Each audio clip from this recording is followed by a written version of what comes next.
ସାପୁଆ ଜଙ୍ଗଲ ବେଆଇନ ବାଲିଘାଟରୁ ଟ୍ରିପ୍ରି ବାଲି ଲୁଟିବା ପରେ ବନ ବିଭାଗର ଚଢ଼ାଉ ଅସ୍ଥାୟୀ ବାଲିଘାଟରେ ପହଞ୍ଚି ଉକ୍ତ ରାସ୍ତାକୁ ଜେସିବି ଯୋଗେ ଖୋଳି ସିଲ୍ କରିଥିବା ଦେଖିବାକୁ ମିଳିଛି।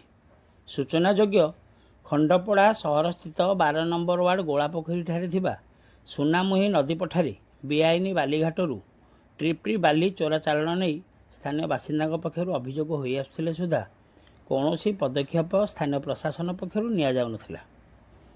ତେବେ ଗତ 2 ଦିନ ଧରି ବିଭିନ୍ନ ଗଣମାଧ୍ୟମ ଓ ସୋସିଆଲ ମିଡ଼ିଆରେ ଏହାର ଖବର ପ୍ରସାରଣ ହେବା ପରେ ଏବେ ବନ ବିଭାଗ ନିଦ ଭାଙ୍ଗିଛି ଏବଂ ଲୋକଦେଖାଣିଆ କାର୍ଯ୍ୟାନୁଷ୍ଠାନ ନେଇଛି।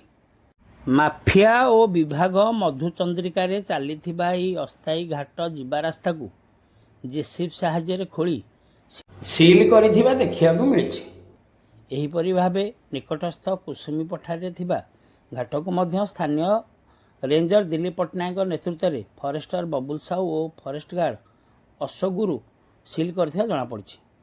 ଫଳରେ ମାଫିଆ ଓ ବନ ବିଭାଗ ଅଧିକାରୀଙ୍କ ମଧୁଚନ୍ଦ୍ରିକା ଏବେ ଦାଣ୍ଡରେ ପଡ଼ି ହାଟରେ ଗଡ଼ୁଛି।